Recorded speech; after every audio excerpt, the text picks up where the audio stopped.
فرعون کون ہے؟ فرعون صرف ایک شخص کا نام نہیں ہے، مصر کا جو بھی بادشاہ ہوتا تھا اس کا لقب فرعون ہوتا تھا۔ تقریباً 18 یا 19 فرعون آئے، جو بھی بادشاہ ہوتا تھا اس کا لقب تھا یہ فرعون، اکثر لوگ اس کو نام سمجھتے۔ اب جو موسیٰ علیہ السلام کے زمانے کا فرعون تھا وہ بڑا جری تھا، اسے طاقت پر غرور بھی تھا، گھمنڈ بھی تھا۔ ایسا ہے کہ تقریباً 100 سال تک تو کبھی اس کو سردی بخار بھی نہیں آیا، بیمار کبھی نہیں ہوا۔ تو آدمی کو جب کوئی تکلیف نہ آئے تو وہ غرور میں بڑھ جاتا ہے اور اسے ایسا لگنے لگتا ہے کہ میں سب سے پاورفل آدمی ہوں دنیا کا، مجھے کچھ ہو نہیں سکتا۔ تو یہی فرعون ہے جس نے اپنے زمانے میں یہ اعلان کیا تھا کہ لوگوں میں تمہارا رب ہوں، تمہارا بڑا رب میں ہوں، میری عبادت کرو۔ بات تو چل رہی تھی اور لوگوں کو اپنی خدمت پر معمور کرنے کی بجائے اپنی عبادت پر معمور کرتا تھا، ہزاروں لوگ اس کو سجدہ بھی کرتے۔ ایک دن ایسا ہوا کہ فرعون نے خواب دیکھا، آسمان سے ایک تارا ٹوٹ کر اس کی گود میں گرا یا اس کے محل پہ گرا اور پھر آگ لگ گئی اس کے محل میں۔ وہ گھبرا کر کے اٹھا، صبح نجومیوں کو، کاہنوں کو بلایا کہ اس خواب کی کوئی تعبیر صحیح بتا دے۔ بہتوں نے الگ الگ تعبیریں بتائی، پھر جو بڑے ماہر نجومی تھے انہوں نے کہا کہ اس خواب کی تعبیر یہ ہے کہ بنی اسرائیل خاندان میں ایک بچہ پیدا ہوگا جو تیری سلطنت کو ہلاک کر دے گا، تیری سلطنت کے ہلاک کرنے کا باعث بنے گا۔ خواب کی تعبیر سننے کے بعد شاہی فرمان جاری کر دیا اس نے کہ بنی اسرائیل میں آج کے بعد جو بھی لڑکا پیدا ہوگا اسے مار دیا جائے گا، کیونکہ وہ بچہ کہیں سلطنت کی ہلاک کرنے والا پیدا نہ ہو جائے۔ تو یہ اعلان کے بعد بنی اسرائیل خاندان میں جو بھی لڑکا پیدا ہوتا اسے مار دیا جاتا، بیٹوں کو ذبح کر دیتا تھا اور لڑکیوں کو زندہ چھوڑ دیتا تھا۔ 1 سال کے اندر انہوں نے 12,000 بچوں کو ذبح کیا، پیدا ہوتے ہی قتل کر دیتے تھے۔ لڑکے کو زندہ رہنے کا حق نہیں تھا، صرف ڈر تھا۔ یہ وہ زمانہ ہے جب موسیٰ علیہ السلام کی ابھی ولادت نہیں ہوئی، ولادت سے پہلے اتنے بچے مارے گئے۔ پھر اس کے درباریوں نے اس سے ریکویسٹ کیا کہ اگر ایسے سب مار دیے جائیں تو آپ کی خدمت کے لیے بچے کہاں سے ملیں گے، جوان کون ہوگا؟ تو 1 سال چھوڑا جاتا، 1 سال مارا جاتا۔ اتفاق ایسا کہ جس سال مارا جانے والا تھا اسی سال موسیٰ علیہ السلام کی پیدائش، ان کی ماں حاملہ تھی اور پیدا ہونے کا وقت جب قریب آیا تو اللہ تبارک و تعالیٰ جسے جہاں چاہے بچائے، ہاں جس انداز میں چاہے وہ اللہ تعالیٰ حفاظت فرماتا ہے۔ تو موسیٰ علیہ السلام کی ماں کے دل میں اللہ نے بات القاء کی کہ تہ خانے میں چلی جائیں۔ وہ تہ خانے میں گئی، بچے کی ولادت ہوئی، لڑکا پیدا ہوا۔ اب وہ گھبرا گئی کہ یہ سال مارے جانے والا ہے، اور وہ بنی اسرائیل خاندان سے تھی کہ میرا بچہ مارا جائے گا، قتل کر دیا جائے گا۔ تو اللہ تبارک و تعالیٰ نے ان کے دل میں یہ بات القاء کی کہ ایک صندوق لے لو لکڑی کا اور اس میں اس بچے کو ڈال کر دریا میں بہا دو۔ بھلا کوئی ماں کیسے بہائے گی؟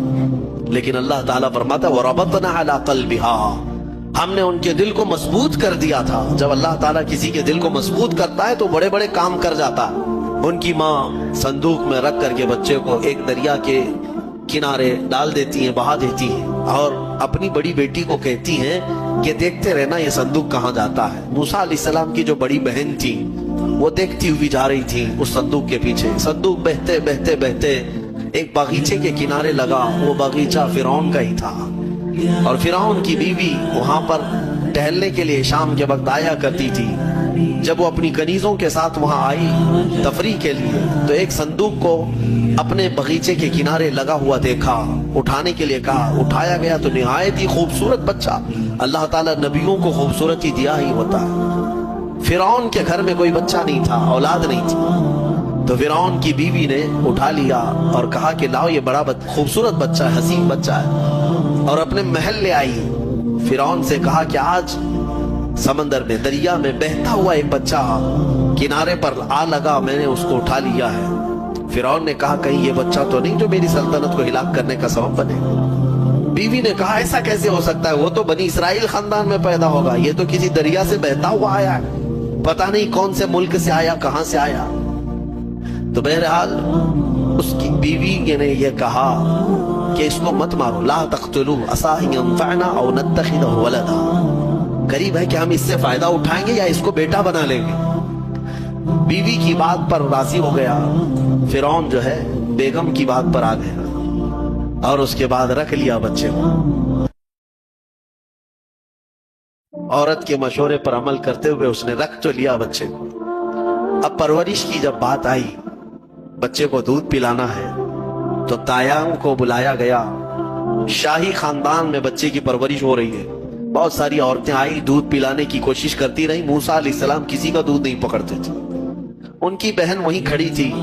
اس نے کہا کہ میں ایک دایا کو جانتی ہوں جس کا دودھ ہر بچہ پی لیتا ہے. اس سے کہا گیا کہ بلا لاؤ. وہ جا کر اپنی ماں کو بلا لائی، اپنی ماں کو لے آئی، اور ان کی ماں آئی، موسیٰ علیہ السلام کو اپنے سینے سے لگائی تو دودھ پینے لگ گئے. تو سب میں یہ بات مشہور ہو گئی کہ یہ یہاں کی مشہور دایا ہے، اور یہ خاندان کے اندر رہے گی، شاہی خاندان میں، محل میں رہے گی، اور بچے کو پلانے کی اجرت بھی دی جائے گی. اجرت بھی دی جائے گی. فرعون کے گھر میں پرورش بھی، اور انہی کی ماں سے دودھ بھی پلانا، پھر پلس اس کی اجرت بھی دلانا. یہ شان ہے رب ذوالجلال کی. وہ جہاں چاہے جیسے چاہے پرورش فرمائے. حق کی حفاظت کرنا یہ مولا کی شان ہے. خیر، موسیٰ علیہ السلام فرعون کے گھر میں پرورش پاتے رہے. جب آپ کی عمر 2 سال کے قریب کی ہوئی، فرعون اور اس کی بیوی بیٹھے ہوئے تھے. موسیٰ علیہ السلام کھیلتے کھیلتے گود میں آئے اور فرعون کی داڑھی پکڑ کر اس کے منہ پہ تماچا لگا دیا. پہلی مرتبہ کسی نے بادشاہ کے منہ پر تماچا جڑا ہے تو بیٹا گھر کا، لیکن فرعون کو پہلی مرتبہ وہ سناٹے دار جو تھپڑ لگا، ہو سکتا ہے تارے نظر آ گئے ہوں. وہ گھبرا گیا، کہا کہ یہ بچہ ایسا کیسے مجھے مار سکتا ہے، ہاتھ کیسے اٹھا سکتا ہے. دسترخوان سے اٹھ گیا اور کہا اپنی بیوی سے، بیگم مجھے لگتا ہے یہی وہ بچہ ہوگا، یہی بچہ ہوگا جو سلطنت کے ہمارے خلاف جائے گا. پھر بیگم نے کہا ایسا کیسے ہو سکتا ہے، بچہ ہے، چھوٹا ہے. اور لاڑ پیار میں بچے ماں باپ کے ساتھ اس طرح کی حرکتیں کرتے ہیں. فرعون نے کہا نہیں، مجھے چیک کرنا ہے، یہ بچہ جاندار ہے، جانکار ہے، یہ جانتا ہے. تو پھر موسیٰ علیہ السلام کا وہاں پر امتحان لیا ہے. فرعون کی بیوی بچانے پر لگی ہوئی تھی. فرعون نے کہا کہ ٹھیک ہے، دیکھتے ہیں یہ کہ بچے کو سمجھ ہے یا نہیں ہے. امتحان کے لیے بیگم نے کہا ایک کام کرو، ایک برتن میں آگ کے انگارے دہکتے ہوئے کوئلے وہ بھی لائے جائیں، اور ایک برتن میں سفید پھول لائے جائیں.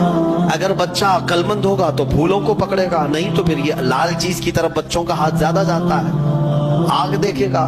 کہا ٹھیک ہے، یہ آزمائش کی جائے گی. ایک برتن میں آگ کے لال سرخ انگارے کوئلے لائے گئے، اور ایک برتن میں پھول لائے گئے، دونوں رکھے گئے. موسیٰ علیہ السلام کیا، ہر نبی ماں کے پیٹ سے ہی ہر چیز کو جانتے ہیں. اللہ تعالیٰ انہیں علم بھی نوازا ہے. موسیٰ علیہ السلام کو بلایا گیا. 2 سال کی عمر ہے کہ بچے ان دونوں میں سے کوئی چیز اٹھا لو. موسیٰ علیہ السلام کا ہاتھ پھولوں کے برتن کی طرف ہی بڑھنے لگا. یہ تو امتحان تھا. جبرائیل علیہ السلام اسی وقت نازل ہوئے اور آپ کا ہاتھ پکڑ کر کے آگ میں ڈالا. آگ میں سے ایک کوئلہ موسیٰ علیہ السلام اٹھائے اور اپنے منہ میں رکھ لیے، جس کی وجہ سے آپ کی زبان جل گئی، ہاتھ میں بھی آگ لگی. پھر فوراً ہٹایا گیا. فرعون کو وہ سیٹسفائیڈ ہو گیا کہ نہیں، یہ جانتا نہیں ہے، جانتا ہوتا تو آگ نہیں اٹھاتا. بہرحال موسیٰ علیہ السلام کو اس آگ کے کوئلے کے زبان پر رکھنے کی وجہ سے زندگی بھر اس کا اثر رہا، زبان میں زندگی بھر اثر رہا. پھر جوانی آئی موسیٰ علیہ السلام کی، اسی گھر میں پرورش پاتے ہوئے. پھر آپ وہاں سے نکلے اور آپ کی ماں نے آپ کو ساری چیزیں بتا دی کہ ہم بنی اسرائیل سے ہیں، نبیوں کا خاندان ہے، اللہ تبارک و تعالیٰ کی عبادت پر ہم ہیں، اور فرعون ظالم ہے اور وہ اپنی پرستش کرواتا ہے، اپنی عبادت کرواتا ہے، لہذا ہم فرعون کے خاندان سے نہیں ہیں.